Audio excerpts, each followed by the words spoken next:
Atenção! Neste podcast abordo casos criminais reais. Sempre leia a descrição dos episódios, onde vou deixar um breve resumo do assunto do dia.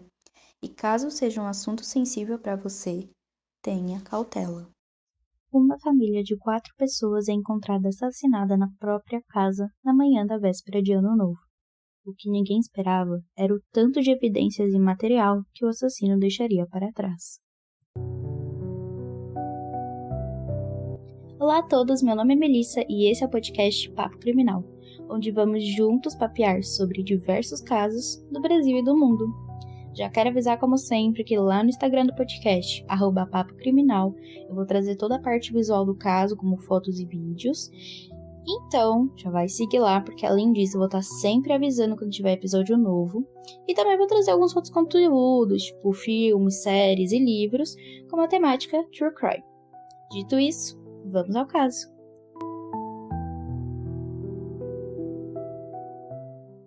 A família Miyazawa era composta por Mikio Miyazawa, de 44 anos, sua esposa Yasuko, de 41, e seus 2 filhos, uma menina e um menino, Nina, de 8 anos, e Rei, de 6 anos. A família morava em Setagaya, Tóquio. Mikio trabalhava em uma empresa de marketing, mas os seus trabalhos eram geralmente feitos em casa, home office, e ele passava na empresa apenas para entregar. Sua esposa, Yasuko, era professora e não tinha nenhum tipo de problema com seus alunos.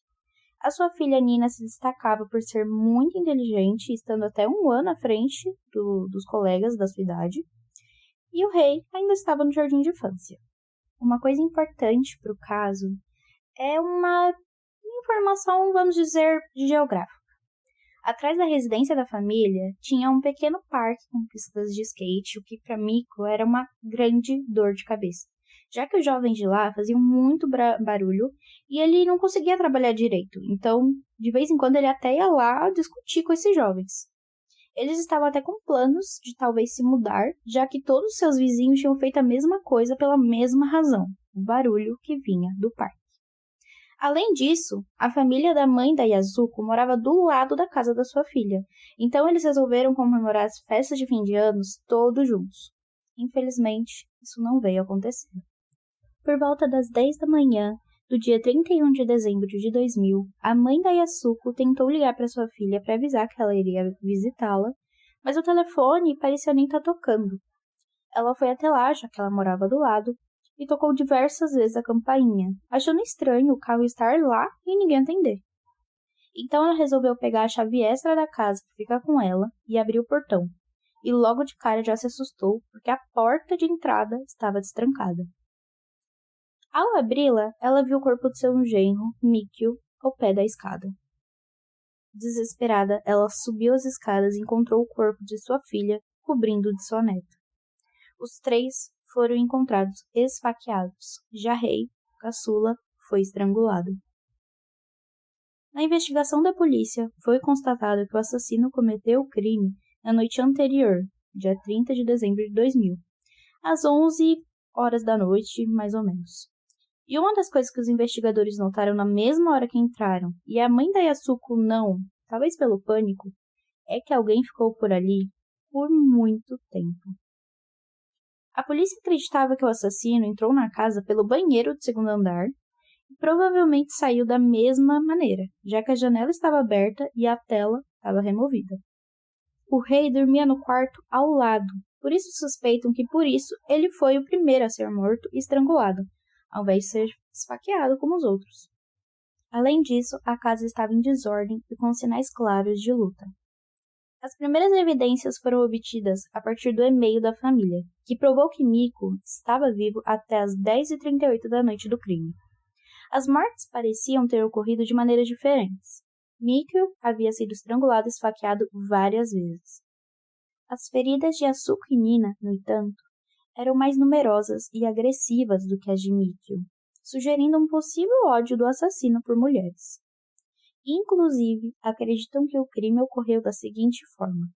O assassino entrou na casa e estrangulou o Rei.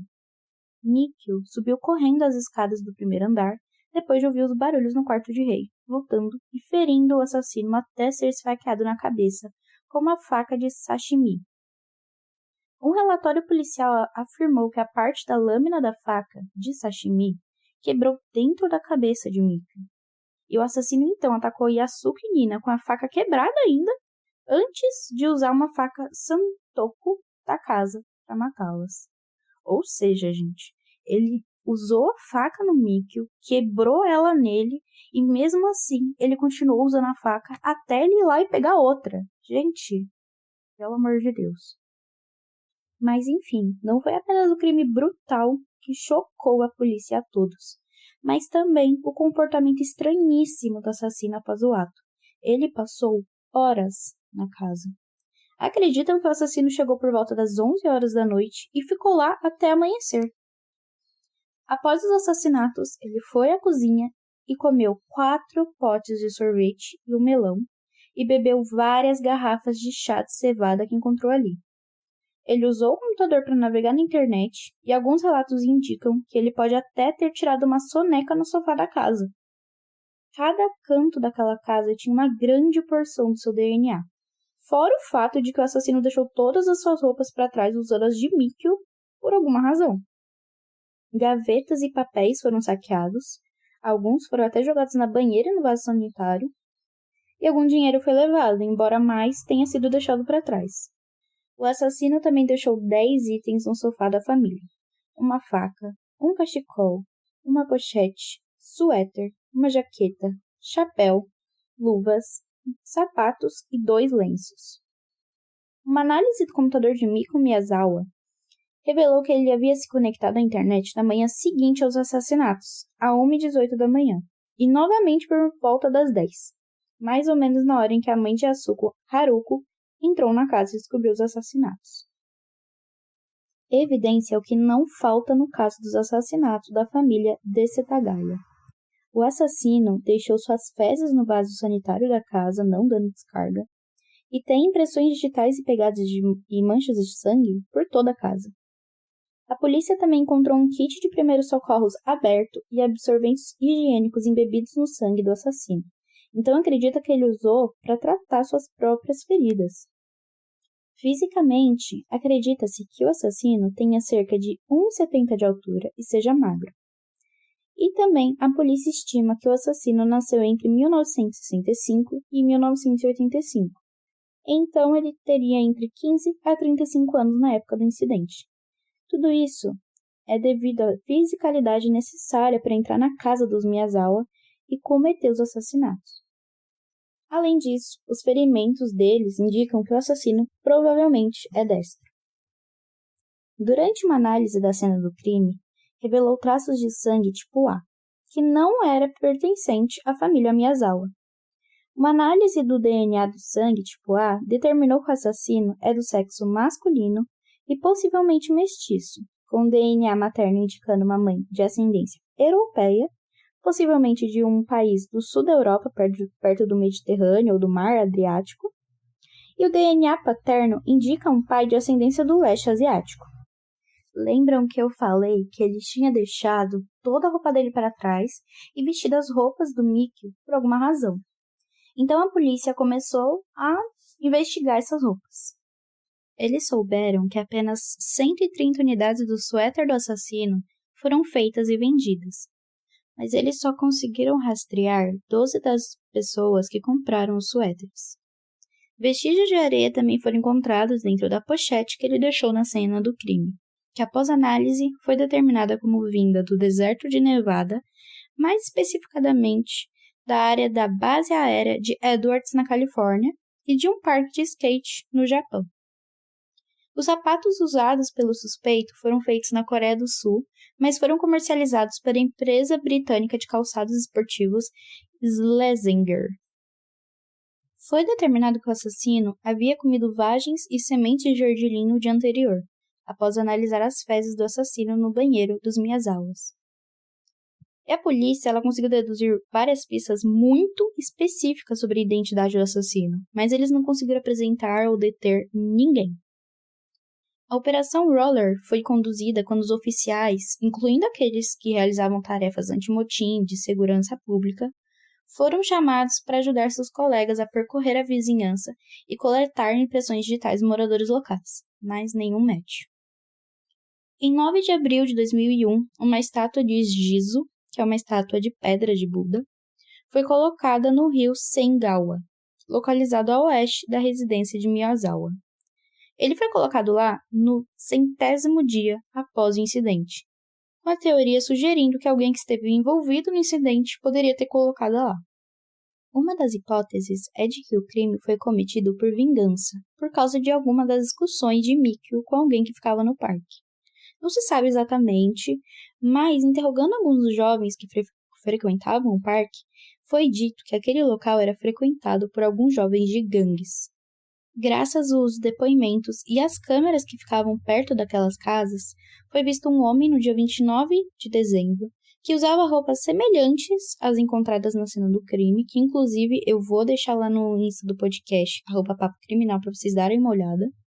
E no mesmo dia, 29, um homem com as mesmas roupas comprou uma faca de sashimi em um shopping local.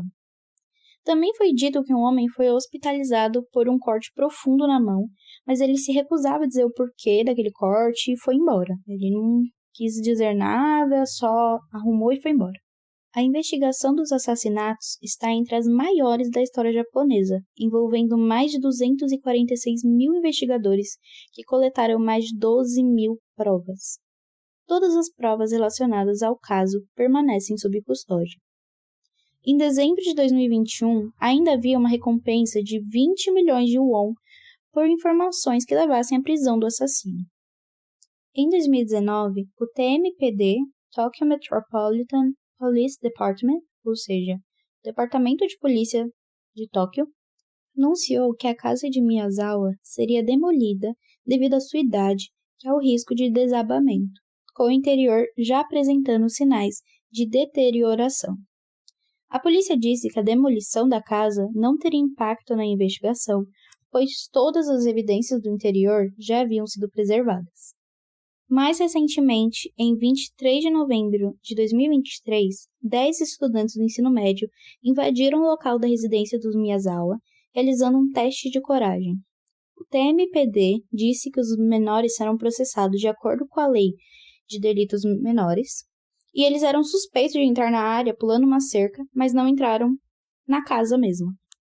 Em resposta, novos sinais de proibição da invasão estão sendo colocados e mais patrulhas a pé foram intensificadas. Em 9 de dezembro de 2023, o TMPD conduziu uma campanha distribuindo panfletos e outros materiais em algumas estações, apelando por informações sobre o caso. Em 27 de maio de 2024, a Assembleia do Distrito Setagaya aprovou uma moção para que Tóquio usasse evidências de DNA e promovesse o seu uso, incluindo a expansão das informações de DNA. Mesmo com tantas evidências, material genético e denúncias, 23 anos, inclusive quase 24 anos depois, a polícia não chegou em nenhum suspeito. E é isso, pessoal. Esse foi o caso de hoje. Infelizmente, sem solução. Eu acho isso uma loucura, porque tantas provas, tantas pistas e nada. Sério, assim, como que alguém consegue fazer uma coisa dessa, deixar tantas coisas pra trás e nada? Quase 24 anos depois e a pessoa está livre. E provavelmente não, sabe, vivendo a vida tranquilamente, porque, segundo as investigações, era uma pessoa nova. E não faz tanto tempo assim, sabe? Então, não sei, deve ter entre 40, 50 anos hoje. Então, assim, que loucura, gente, de verdade. Isso é uma loucura pra mim, pensar que tudo aquilo foi deixado pra trás e não tem solução. Sério, que loucura. Eu conheci esse caso há muito tempo e quando eu fui fazer a pesquisa pra esse roteiro, eu fui na esperança de ter coisas novas, sabe? Algum suspeito, alguma coisa e nada. Gente, sério. Mas enfim, vou estar sempre de olho porque esse caso me intriga muito e não é possível que ninguém nunca seja encontrado com tanta prova assim. Sério, não é possível. Mas enfim, vão lá no @papocriminal pra me contar o que vocês acharam desse caso. que passa na cabeça de vocês? Vocês têm alguma teoria? Se vocês acham, vocês acreditam naquela teoria que pode ter sido por conta das brigas com o pessoal do parque? O que vocês acham? Vão lá me contar, hein? Por favor, que eu vou estar lá esperando por vocês. E é isso. Eu vejo vocês no próximo episódio do podcast Papo Criminal.